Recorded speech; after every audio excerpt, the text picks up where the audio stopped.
एक नारा लगता था तदुवक जमाने में, चढ़ गया गुंडा हाथी में, गोली लगेगी छाती में। जब से मोदी जी और योगी जी ने पूरे देश की सत्ता संभाली है, चाहे सोने से लदी हुई महिला रात को 12 बजे अपने घर से निकले, सकुशल गारंटी के साथ अपने घर में सुरक्षित पहुंचती है। हमारे यहाँ ठोकिया राज था समाजवादी पार्टी की सरकार में, बलखड़िया राज था समाजवादी पार्टी की सरकार में। बिहार वगैरह में स्थिति ये थी कि अगर 5 लाख हमें जमा करना है तो 5 शिफ्ट में जाते थे। आज चाहे 50 लाख रुपए लेकर के रात को 12 बजे चला जाए, सकुशल अपने घर पहुंचता है। हमारे साथ कुछ व्यवसायी वर्ग के लोग भी हैं, या आइए उनसे समझते हैं कि इन 10 सालों के अंतराल में क्या कुछ व्यवसाय के क्षेत्र में यहाँ पर काम किए गए हैं। आप क्योंकि एक व्यवसायी हैं और आप समझते हैं चीजों को, अगर पिछले 10 सालों की बात करें तो क्या कुछ विकास और बदलाव हुए हैं या नहीं हुए हैं? इस सरकार में यहाँ का व्यवसाय या मध्यम वर्ग का व्यापारी पूरी तरह से चकनाचूर हो चुका है। हर व्यापारी पैसा, केवल बड़े उद्योगपति ही सफल हैं, उन्हीं को पैसा कमवा रहे हैं, ये सरकार कमवा रही है। बीच का जो मध्यम वर्ग का व्यापारी है वो पिस रहा है हर तरह से। इस बार यहाँ का चुनाव बांदा लोकसभा का, चित्रकूट लोकसभा का पार्टी के बतौर पे नहीं हो रहा, कैंडिडेट के बतौर पे हो रहा है।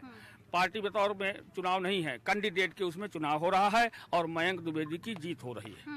आप क्योंकि एक युवा मतदाता हैं, आपने क्या मन बनाया है, किन मुद्दों पर इस बार मतदान करने वाले हैं? क्षेत्र में अगर विकास चाहिए तो मयंक द्विवेदी को जिताना है। ठीक है। किसानों की समस्या की अगर बात करें तो बुंदेलखंड में किसानों की समस्या आवारा पशुओं की और सूखे से बहुत ज्यादा ग्रसित रहे हैं। अगर क्योंकि आप लोग बीजेपी के समर्थक हैं, आप लोगों से मेरा सवाल रहेगा, अभी भी कई ऐसे क्षेत्र हैं जहां पर किसान परेशान है, पानी नहीं पहुंच रहा है। क्या ऐसी वजह रही है कि पिछले 10 सालों में उन तक पानी नहीं पहुंच पाया? मैं स्वयं किसान हूँ, मैं किसान परिवार से बिलोंग करता हूँ। 10,500 बीघे हमारे परबाबा के पास जमीन थी, आज हमारे पास 10 बीघा है। हम लोगों ने अपनी किसानी और विरासत गरीबों में बांट दी है। हमारा जो चंदौर का घर था, मयंक द्विवेदी जी, पुरुषोत्तम नरेश द्विवेदी जी हमारे पूर्व विधायक रहे हैं, उन्होंने 10 करोड़ का काम करवाया था, इंटर कॉलेज बनवाया था। और पूर्व मंत्री श्री आर.के. सिंह पटेल जी, दद्दू प्रसाद जी, बाबू सिंह कुशवाहा जी उस समय कैबिनेट के मंत्री हुआ करते थे। अब ये बात जो है बहुजन समाज पार्टी की सरकार में, कांग्रेस पार्टी की सरकार में बेसिक इंफ्रास्ट्रक्चर मजबूत हुआ है। लेकिन एक नारा लगता था तदुवक जमाने में, चढ़ गया गुंडा हाथी में, गोली लगेगी छाती में। फिर मिले मुलायम काशीराम, हवा में उड़ गए जय श्री राम। फिर उसके बाद नारा आया, लेकिन अब तो ददुआ राज भी खत्म हो गया है और प्रदेश में सुरक्षित वातावरण है। बहन जी, हमारे यहाँ ठोकिया राज था समाजवादी पार्टी की सरकार में, बलखड़िया राज था समाजवादी पार्टी की सरकार में। हमारे व्यापारी नेता थे डॉक्टर श्यामाचरण गुप्ता जी, जिन्होंने व्यापार के क्षेत्र में श्याम का एक इंफ्रास्ट्रक्चर मजबूत किया है। दूध डेयरी थी। और बीजेपी कहती है कि हमने माफियाओं का जो राज है उसे खत्म किया है। एक मतदाता होने के नाते आप कैसे मानते हैं, क्या माफिया राज, गुंडागर्दी खत्म हुई है प्रदेश में?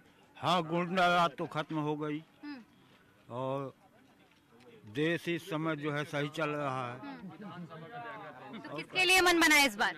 हम मोदी जी के लिए।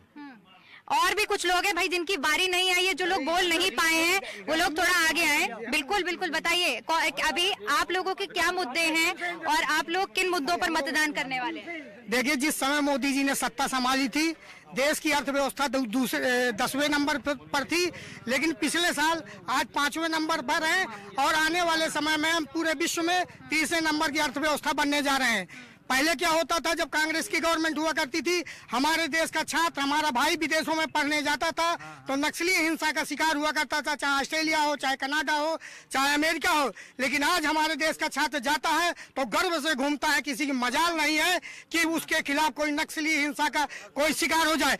लाइन ऑर्डर की स्थिति है, जब से मोदी जी और योगी जी ने पूरे देश की सत्ता संभाली है, चाहे सोने से लदी हुई महिला रात को 12 बजे अपने घर से निकले, सकुशल गारंटी के साथ अपने घर में सुरक्षित पहुंचती है।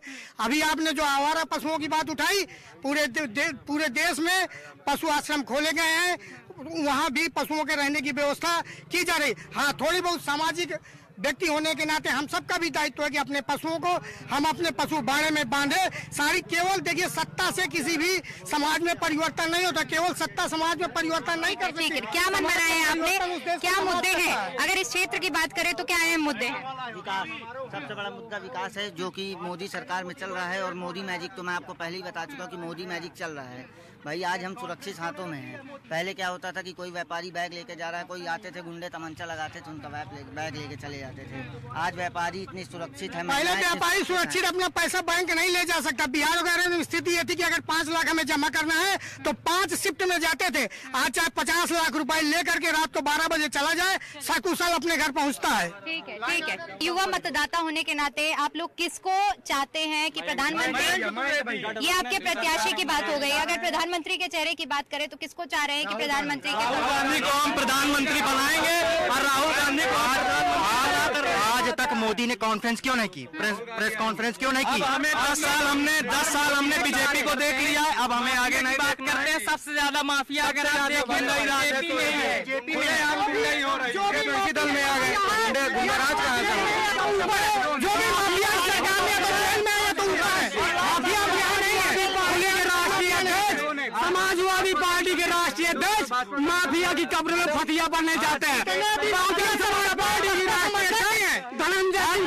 नॉर्थ इंडिया का कुख्यात माफिया है। धनंजय सिंह को, श्रीकला रेड्डी को बहुजन समाज पार्टी ने प्रत्याशी बनाया है। आज की डेट में युवाओं के दिमाग में क्या भरा जा रहा है? आज जब लड़कों को, स्टूडेंटों को पढ़ाई की जरूरत है, आज के समय में ये बताया जा रहा है हिंदू मुसलमान कराया जा रहा है, जाति धर्म में लड़ाया जा रहा है। हमको राम जय श्री राम के नारे में दिमाग पूरा माइंड वॉश किया जा रहा है, हिंदू मुस्लिम करके हमको लड़ाया जा रहा है।